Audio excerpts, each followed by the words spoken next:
అందుకే ఇక్కడ ఏమన్నారంటే రోమన్స్ 12:2లో do not confirm yourself to the standards of this world. మనది వరల్డ్ స్టాండర్డ్ కాదు కానీ క్రైస్ట్ స్టాండర్డ్.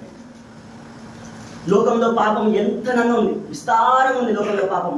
కానీ ఆ పాపానికి ఎదురుగా నిల్చొని నేను పాపం చేయకుండా బ్రతుకుతాను, బ్రతికి చూపిస్తాను అనే ఒక క్రైస్ట్ స్టాండర్డ్లో బ్రతకడమే నిజమైన క్రిస్టియానిటీ. మీ మైండ్ మారాలి.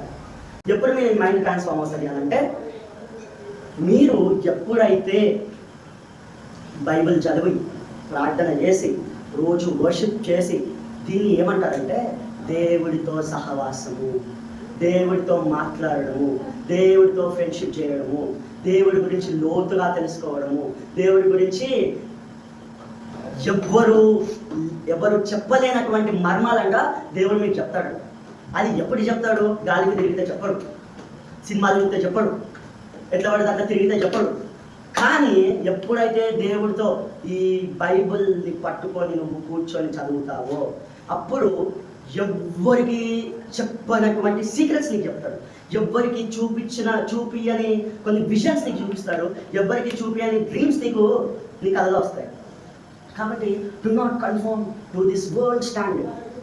మనది కంప్లీట్లీ క్రైస్ట్ స్టాండర్డ్. ఏంటి మనది? Christ standard. ఎట్లా బ్రతకాలి?